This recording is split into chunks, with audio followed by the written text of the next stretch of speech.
even amidst a class, we can choose to just share with everyone all over the world of what is going on in the different parts of the country in Uganda. And well, today we're just in a particular center that is Chitende, and we want to talk about things to do with nature. Yeah, things to do with nature. So if you're out there, before I even tell you what we're going to be looking at, I would request you to get a pen and a notebook, yeah, such that you'll be in position to note down a few things. Just like I told you, it's going to be a class. You see a number of people behind me, and they are ready to make their notes. So well, out there, get your pen, get your book, and then be writing down a few things here and there. Do not miss out on anything. Just like you see, it's a class, and well, I'm just a moderator of a session. We do have a teacher, yes, and I'm just going to request him to say hello to us and then welcome all of you that are watching us, and then I'm going to be telling you more about who he is and then what do we have at this moment of time. I welcome you, sir. Oh, thank you very much. Happy to see you. The same, thanks. So greetings to our viewers, and then you welcome them on the show. I'm saying hello to anyone watching and following. Thank you so much. Ebigambo si bingi, but well, he's a doctor, engineer, teacher, Alex Victor Tugume, and he's an engineer, a civil engineer by profession, and then he's a teacher and also is a doctor. But a doctor, his area of specialty is naturopathic medicine, and he's called a naturopathic doctor. Well, talking about naturopathic, it's something to do with medicines of nature that treat different kinds of diseases.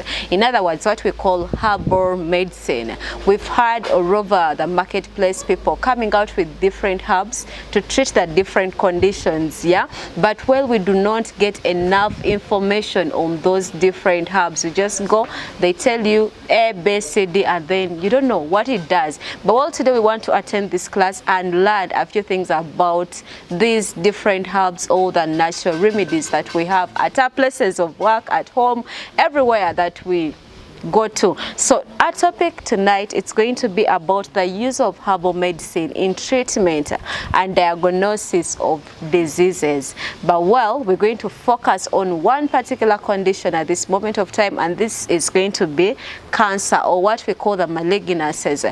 Talking about cancer, before we came in, it was a class ongoing and they were learning about cancer. So we also wanted to extend it to you, the viewer, such that you learn something about cancer, its diagnosis and treatment, but using herbal remedies. So I'm going to welcome Dr. Tugume to just give us a preamble of the class. Oh, thank you very much, Madam Welcome. Moderator. I am most welcome to this center. Here where you find us is called the Green Gold Organic Options and Natural Remedies Chitende Center. So right when you come in, there was something transpiring in this class. You see, in my traditional language we say, but in English, that when you are moving around in the wilderness and then a stick hits on your eyelid, it is warning you to take care that you're about to lose your eye, maybe. So previously, you see, we were hit by a pandemic, at COVID, the second of the 36 of the pandemics. And then we came together and thought we must take heed, get together, and begin to pave the way and find out the way we are going to fight the impending pandemics. So we came together, we came up with a class. These you see are professional people and highly practical people out there. I think they are part of the group that came together previously to curb what was the calamity that was overwhelming this country. Yeah. There was a date when I rose up and found 10 ambulances were going the other direction and 14 going this way.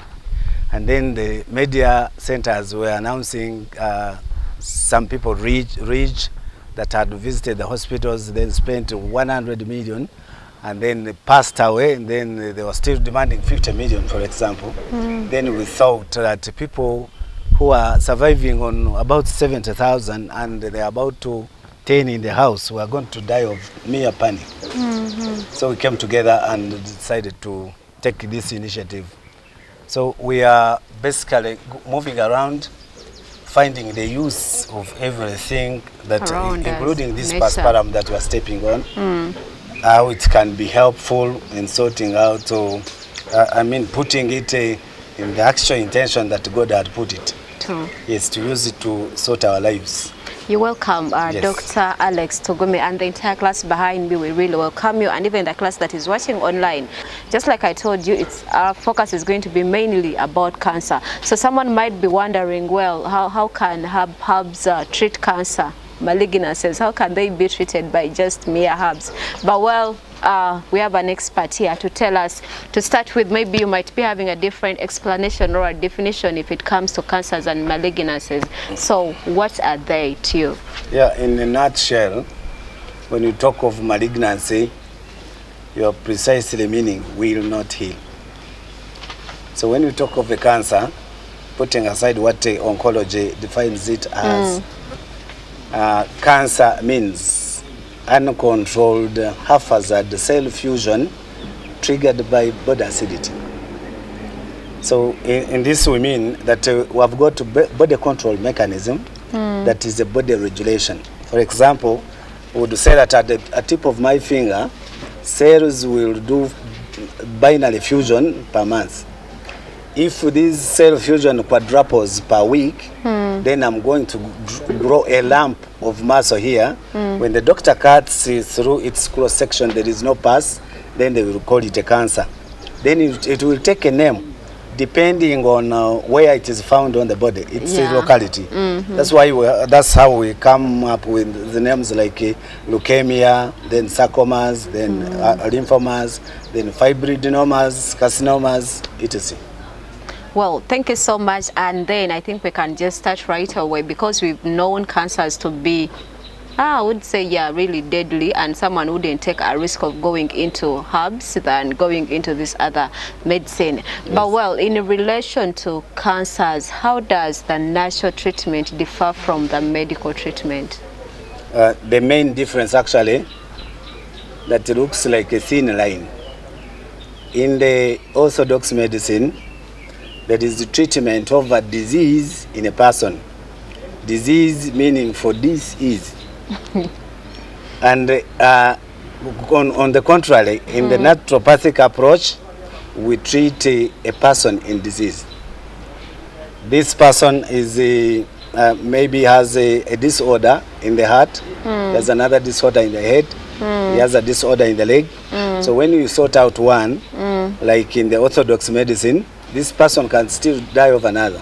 So we look at a person and we look at a multitude of his disorders, health misalignments, and then we sort them one by one, until the person is relieved. So that is the relationship. Yes. But well, still we've known we've known that in this other, what we call the medical treatment, not the natural treatment, for them they would tell you for any drug it should have a mode of action, the mode of mechanism, how it works, how does it work when it reaches the body, and then they will tell you before, if you know how it works, then you get to know how it is excreted from the body after it's being taken. So do we have the same relationship still if it comes to the natural remedies or the treatment, the natural drugs that we would use for cancer? Yes, we have a relationship.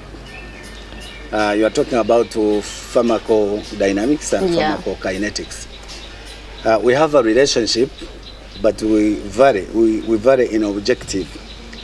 The objective is, in the hospital, you go there, get a treatment, but they are managing a symptom of a disorder, and then you'll keep sick and maybe get registered with that hospital.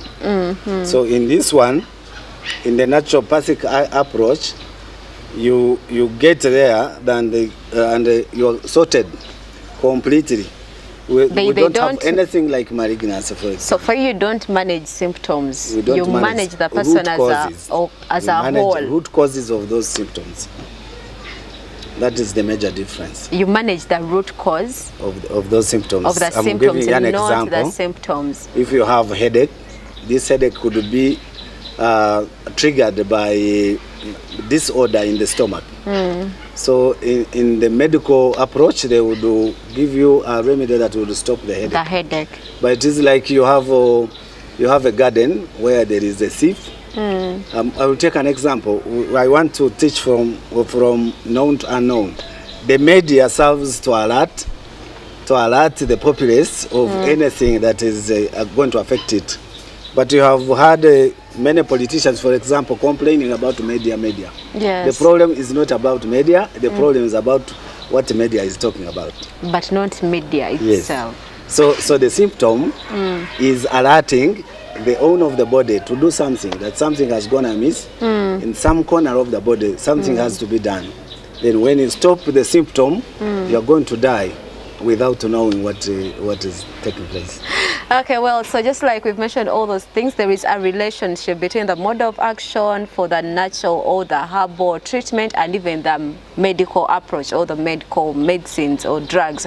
But then even if it comes to the pathophysiology, it's literally like the same. So for like any drug we know to work, it would have some side effects, it would have a few complications that will come up with it, it would have a lot of things. So before we go into details of this cancer, we want to get to know about how these herbal medicines work, depending. For example, just relate to cancer. If a person comes and they have any particular type of cancer, how are you going to initiate them on treatment? Now cancer can be approached in this way. It can be prevented when it has not started, or it can be stopped midway. When it has started? When it has started. Or it can even be treated when it has gone worse. Because as I said, it is about toxicity. The approach is reversing toxicity of the body, and then there will be no further uncontrolled cell fusion. You will have managed cancer straight away. Okay, so then let's get to know how the treatment is initiated. It depends on a particular type of cancer, just like it will depend which body part. How is it initiated? Now I'll talk about like the common one, a uterine cancer, for example. This is generated, for example, by what we ingest in our body. The chemicals we ingest in our body in the pretext of, say, doing family planning, for example, or the foods we pick, the preserves we pick in the supermarkets in the pretext of modernity, and then we ingest them in the body. The body will, of course, interpret it through digestion and then assimilate it. When it goes into the system, all those foreign materials can generate uncontrolled diffusion of cells, then to be cancers. Now there are some other, for example, in the reproductive system, for example, females, there are chemicals that are inserted directly, for example, that would generate cancer. And besides that, for example, you see there is a habit of using pads, sanitary pads, for example, when we are in periods. You have had a menstrual period, and the blood is supposed to ooze through the cervical canal, and it continues and flows out of the vaginal orifice. But you have a pad that looks like something barrier. Is sponge on the surface, but it is sponge on two surfaces that have a non-procharative material, a polythene in the midst. So the volume of blood that oozes through the through the cervical canal is going to hit on the barrier and then flow back. You see, when we are looking at anatomy and physiology, we are looking at those species from diaspora. Like you look at somebody that is from China, and his figure is 1. When you look at somebody from Zimbabwe, the figure is curvy, 8. So even the interior does not look the same. So when you take things, looking at the anatomy of somebody that was put in a textbook, maybe he was from England, we don't look the same. So inside our bodies, like the indigenous people here, there are folds that would harbor gunk. You see, when you have blood that has hit on the pad and flown back, it is going to harbor somewhere and it will rot. When it rots, it turns white. It is a pus. Then this pus will ooze through the vaginal canal on the days that will continue. And you remember, education had taught you that we are picking these infections from the toilets, and this is what we know. It is wrong perception, because when we are approaching any disease, we look at the misalignment of how it was put from description, and then we see how things went wrong. Then we are able to sort them out. Okay. Now there is another issue that this vaginal canal is receiving other things, a number of other things. There is own secretion. There are secretions that are normally made when somebody is in a mood of WhatsApp or petting. There are internal secretions. So the material that is secreted is also trapped inside. When you go out to urinate, the urethra is slightly out, but under the hood that is clitoral, so it hits the clitoral hood, and then a portion of it gets straight into the vaginal canal. Then when you do copulation, that is sex, this person that is coming, upon fondling, there is secretion, internal secretion. But on climax, there is also delivery of seminal sperm material, which now gets added to the other blood that you harbored, and then the four materials are going to combine and ferment into a highly acidic gunk. It will rot the interior including the cervical canal, for example. I mean the cervix. So that is the pathophysiology of the uterine cancer that you mentioned about. But then I would want to take you back, that just like we're talking about the treatment and diagnosis, the diagnosis and treatment of different conditions, but for cancer actually in use of herbal medicine.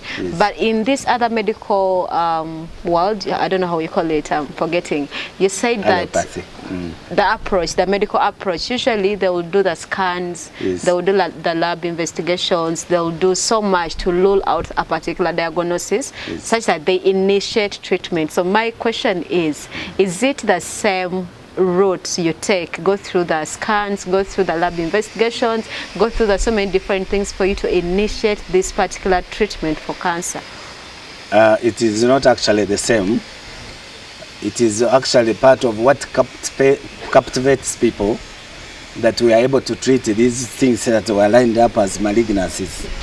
But they were lined up as malignancies because they had to generate money for pharmaceutical industries in diaspora. Now, either advertently or inadvertently, some of these things were described in a wrong way to purposely orchestrate trade. They're described in a wrong way. Yes. So if a person comes, do they just have to say, I have cancer, or you would want them to do particular tests to rule out? When you get inside, you'll find a parameter. We have been availed with the simple, precise parameters which we use for diagnosis. Because we don't normally take a habit of picking the medical forms that have been from patients, from some that have been generated by some other people, because they have been generated by people who have failed to treat this.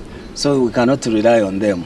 We start afresh. You start and discover first where this person that has been handling you went wrong, and then we generate our own report, and then we start on it.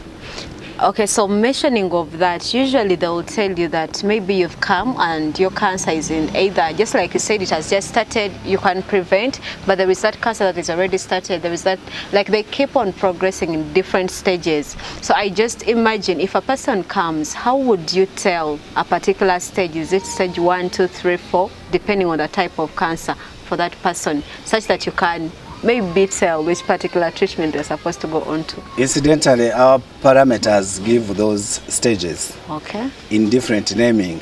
They say mild or moderate or obstinate, for example. Yes, or normal. I actually ask that because people out there will fear to go in for herbal medicine because they'll be like, how would they know they are simply not progression aware of the disease? How would they know how my body will react to this particular treatment? So I had to ask that for someone that is watching us out there. But then just talking about the treatment and diagnosis of especially cancer in reference to herbal treatment, we want to get to know how the process is like. You're just going to take us through how the process is like. For example, someone will tell you, for me, if I go to the hospital and then they don't give me more than 1 type or 2 types of drugs, I don't think I'll heal. Yeah. So how is it like for you? And for the different drugs or herbals you use, do they have measures? Let me say dosage. Yeah. Is there any dosage? Do you reach a point and explain to patients the different side effects that they would expect from a particular drug? You see, herbal medicine is being lambasted out there, but out of ignorance. It is lambasted by those people that have never taken bother to understand it. Because these medicine, most of these medicine samples are generated from natural sources like trees and herbs and grasses. This morning we were tackling grasses that heal. Oh, the other day we were tackling spices that heal. I will give you an example. We have been using a tomato, for example, and we have got a Greek maxim. That says similia similibus, contraria contraris, to mean like treats like, and same treats same. Now, when you get a knife and a tomato and cut through its cross-section and you look at it with observation, you will see a prostate image.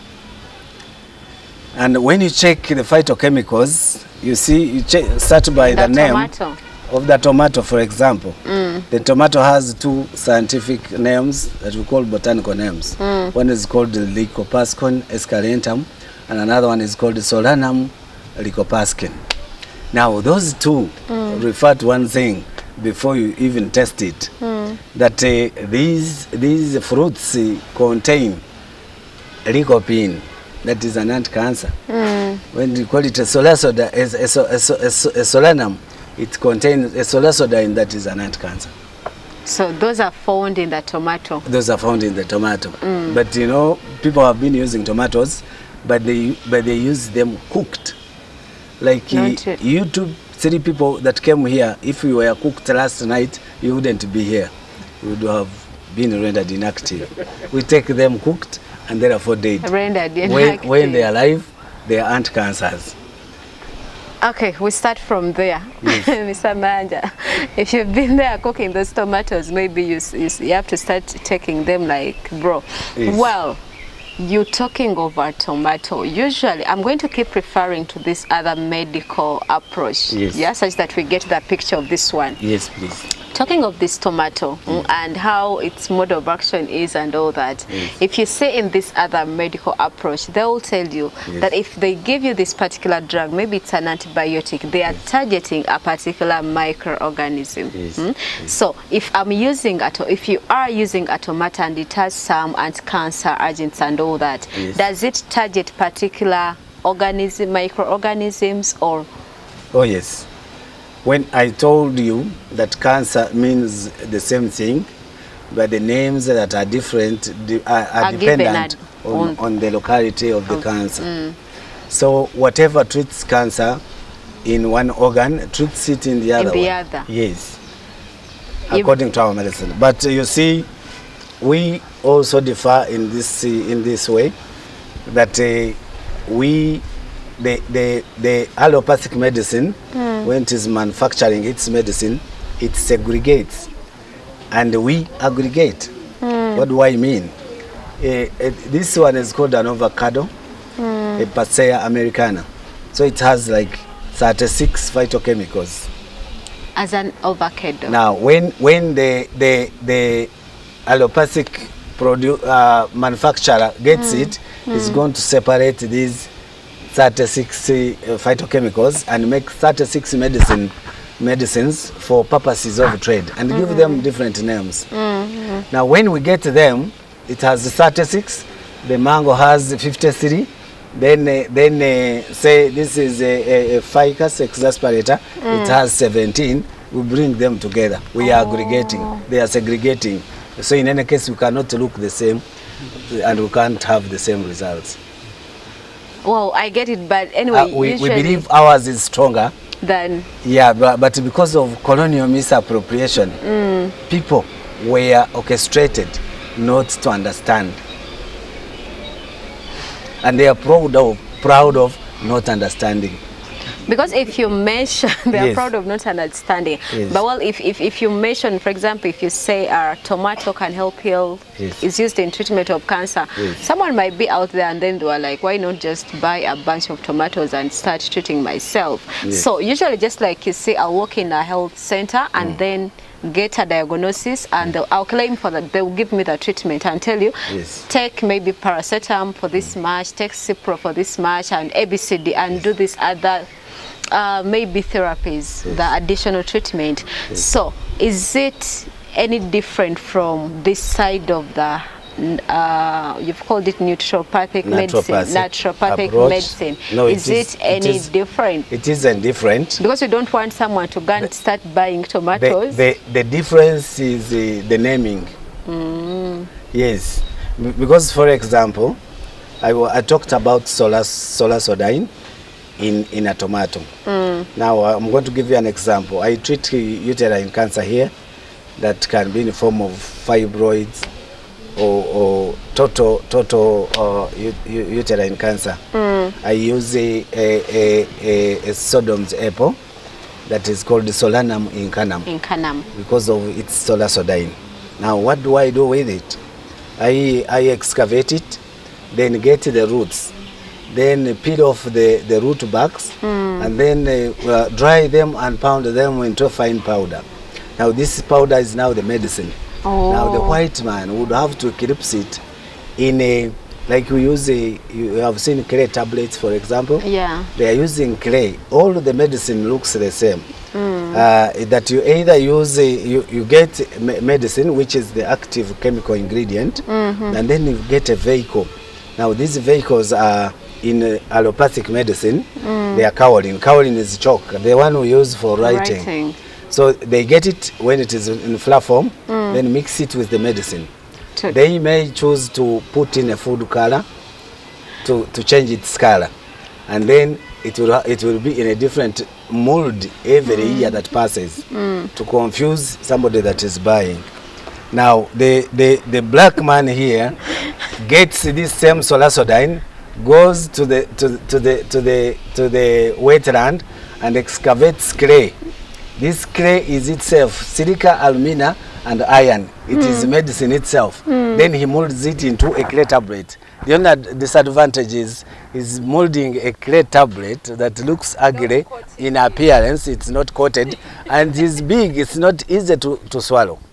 Okay. Yes. Okay, I think this is beyond my understanding. It's beyond my understanding. But anyway, let's get to know. After getting a patient, for example, for cancer, and then you want to initiate them on treatment. Usually in this other medical approach, there is a duration that they will tell you you're taking these particular antibiotics for 2 weeks. If after those 2 weeks you're not well, you come back for review, and maybe again we redo the tests, and for them there is what they call culture and sensitivity, whereby they'll go ahead and go into the lab to get to know that particular microorganism that is causing a particular infection. So that's if you've not really gotten well. So for your case, how is the duration like for treatment, especially for cancer? Because they will tell you after it fails and all that, maybe you go in for chemo and that is the end of it till you wait for your the other one life. is just a modern try and error. Because in this one, we are sure. We have done a lot of findings. You know, people out there don't seem to know that we are doing findings. Like in the other time when everybody was timid about the COVID-19, we were so sure we were going to defeat it. And we are even sure we are going to defeat all the pandemics that will come after. Offing, yes.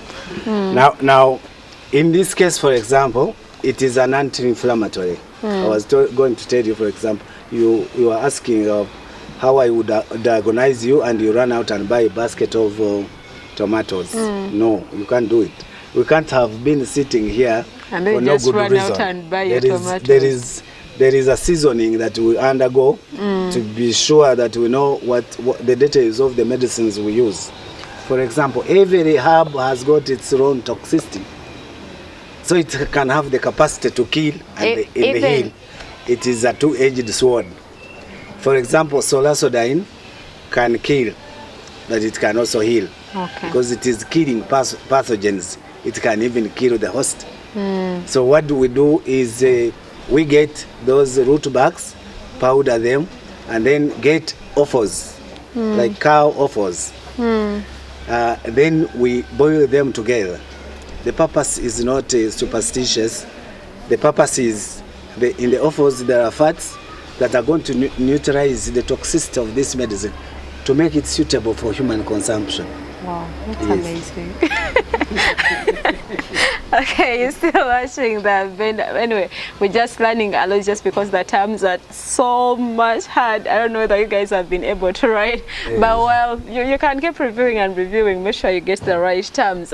So, talking about the treatment and diagnosis of the different medical conditions, but using herbal remedies or herbal treatment, we want to, we're focusing on to only cancer, and we started on the treatment, they've told us the botanical names, what and what, but we want to know the main causes of cancer. And after knowing the main causes of cancer, we would want to get to know how we can avoid cancer. After that, I would also want to know, or we shall want to know, why do we, us, want to use or would not want to go in for herbals? We would not want to go in. Us, for example. Some of the people out there, they like yes, but because like a group that is behind me here cannot put a single tablet in their system. Really? Oh yes. So now I'll be asking, why should we have to trust herbal remedies or herbal treatment? Because apparently I believe there are people out there that don't trust in herbal treatment. There are two uncomparable things. That one is God and another one is man. Allopathic medicine has been made by man. The one we are using has been made by God. So which one is greater? Okay. In your view. Yes. I love that too. We shall get there. So now we've heard about a lot that you've told us, but then let's get to know from your perspective, what are the causes of cancer? What are those things that people do out there and predispose them to getting these cancers? Yes, as I talked in the beginning, cancer is about toxicity in the body. So this toxicity is about lifestyle. It is about the food we eat, the drinks you consume, maybe the soaps you use, other cosmetics that you use, then the medicine that you use. In a nutshell, those are the sources of cancer. So looking at only those areas, you can keep a distance from cancer. Okay. Yes. So the main cause would be about lifestyle. Lifestyle. Yes. That could be the main cause. So all most of the things that predispose us to cancer rotate around our lifestyle. Yes. Okay. Then after having known that, maybe we can get to know how can we avoid I think you have seen a scenario, for example. Somebody is in a theater in a hospital. and he's using medicine. And while using this medicine, he's deeply covered so that this medicine does not access him, but he's ingesting it in a patient. Don't you think that that is self-explanatory? Conscious that these people are using dangerous materials. Can you re-echo? Yes. I said, you go to a hospital. I was quoting a scenario. You enter a theater and you find the operative of a theater. They are masking up. They are masking up dangerously, thick masks. And they are cautious that the material they are using on the patient is dangerous to them. But not dangerous to the patient. But not dangerous to the patients. Don't you think these people are in one way killers? I wouldn't admit that. No, I'm just imagining. Yeah, yes. it's an imagination. Yes. Okay, so you mean? Yes. Yes. If someone goes to theater, they wouldn't put on all those protective gears, because a lot can happen in there. Now, what are they protecting themselves against? Blood, infections. But they have blood within themselves.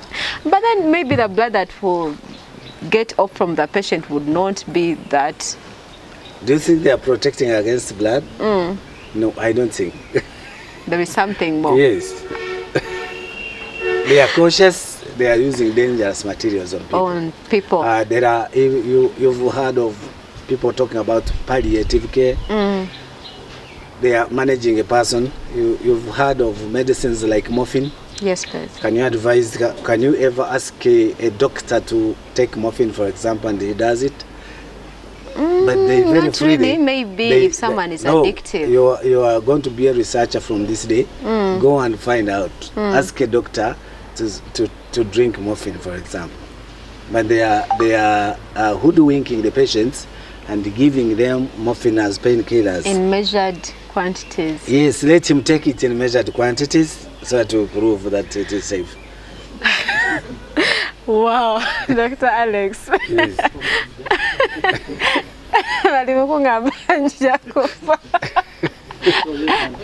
Anyway, so what you mean that if you want, because we're talking about of how to avoid the cancers, but then if we're relating it to the medical world, now let's go back to an example of the theater. I don't think there is any one time that the routine in the theater is going to change. It won't change. Now, talk about an example that you've given for morphine. Just like I told you, in the medical approach, they'll give you a particular drug and tell you you're supposed to take it for this long, or a tab a day and all that. But they'll also go ahead and tell you the side effects of this particular drug. And if I'm the medic that is giving you the drug, I'll weigh the side effects. Yes. Now that is an issue of individual difference. That's why I called the other one a modern try and error in our approach, because we are getting rid of the root cause of any disorder. We say we are dealing with inflammation, then we give you an anti-inflammatory, because we have individual difference in even the way we respond to medicine. We are different sizes, different strengths. The disorder has taken different gravity. So there cannot be a measure that puts that at the same pace, in my view. I wish there is a doctor that can give me a call about that. But anyway, I'm going to be asking Dr. Alex about why should we really trust herbal remedies. Why would I go in the hospital, get that whole pack of antibiotics and all those drugs, and then come home and be like, no, I'm not taking this. I would rather go get some, maybe mujaja or something, any other herbs to make sure I get rid of this. Why should we trust the herbal medicine? The parameter for generating trust is simple, and it is common sense. When you visit any hospital, you will find an attached mortuary. In interpretation, that people are going to pass away due to try and error subsequence. When you come here and move around, you will not find a mortuary here. I am so sure everybody that comes here will heal. Really? A Yes. quick one. Do you usually reach a point and refer the patients? No, I expect Mulago Hospital to refer to here. But you don't refer.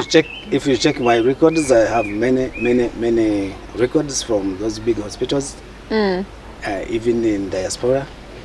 I'll give you a scenario. One day I encountered a patient in one of the hospitals that I'm not supposed to mention, but the attendant of the patient called me to sneak in.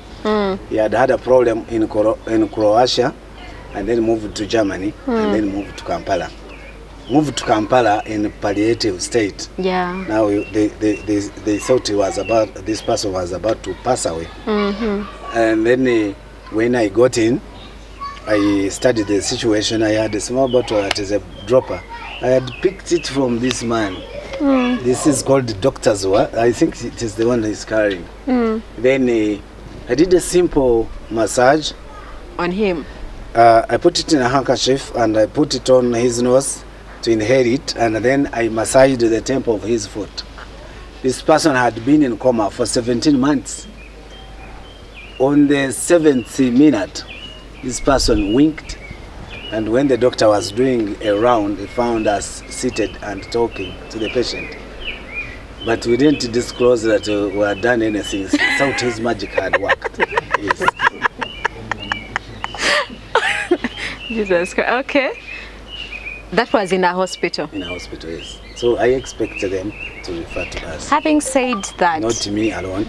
I believe actually here we are in Chitende. Chitende is in Uganda, Kampala in Uganda. Yes. There is a body that is in charge of approval of all the medicines on market. Yes. That is the National Drug Authority. Yes. So do you go through, this setting, okay, here, do you usually go through them to approve the treatment you use on patients? It is in charge of it, but wrongly, because you see the name is National Drug Authority. Drug means measured poison, and ours is not poison. So wrongly, it is out of bureaucracy that they are supposed to monitor our medicine. So which body is supposed to monitor this? This is a body of people that cannot make medicine, approving the people that make medicine. Make medicine. So is there any other body that you're under? In my view, it is an approval? upside down arrangement. Yes. So is there any other body? Yeah, there is a body. NDA? These people you see behind me sit on the National Council. The National Council that is supposed to scrutinize the medicine. But because of bureaucracy, we take it there for approval. But common sense tells us that nothing is being done to the medicine. Because even when we choose to lie about what we take there, they don't have a capacity beyond the litmus paper to prove. Because usually they will tell you that why even those herbal medicines have to go through ND or NDA. It's simply because they would want to test the not the reagents, the compounds, the chemicals that are into those drugs that you've made, such that they know the level of toxicity. No, we have the capacity to check them as they check us. But we know very well that this is part of colonial misappropriation. Oh, okay. The national, what was formerly National Chemotherapeutics Research Laboratory, National Research Institute now, was put in place by colonialists to check anyone that would come up and fudge with the science of making medicine. Maybe those people seated there either don't seem to know or money is blindfolding them. Doctor. Politics is not aware. It is not supposed. It is supposed to be aware. Maybe if you're mentioning that, I would love to ask you, what really inspired you to go into medicine? Because ideally you are into engineering. I was. Where did you get the passion from? I was deliberating in some country in diaspora, and one of the countries that had got involved in colonialism here. So what I found there was they were not using the medicine they send to our country. Drugstores. They are using this one that they go through ecumenical organizations like churches to make sure they discourage people from using, and they were busy using it. So I went there as a mere hobby to carry out study. They didn't know what I was about. Then I felt a duty upon my mighty shoulders to come back and do something. Good enough, when I came, I hooked up with, there is a group that mainly ensconced in Islam, in the mosques, that had started this initiative long in the colonial times. So I hooked up with them, and we are going to deliver this change. What did you call that one?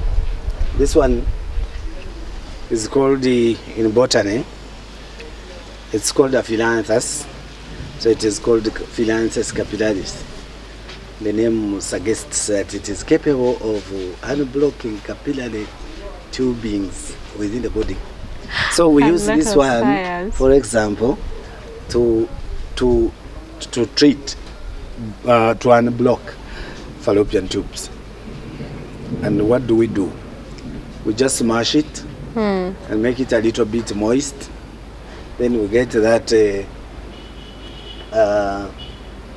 macerate, and then we get a piece of cloth. Like this is about a quarter of a handkerchief. And then we roll it into it, because we want to sieve it into a fine extract, that is a fluid. Then we insert this in the vaginal canal.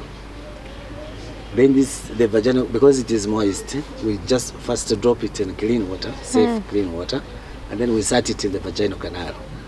And then the extract that comes from the herb that we have wrapped inside here will course through a blocked fallopian tube. Wow. So the blocked fallopian tube would be seen when somebody has a suppressed mens, for example. Yes.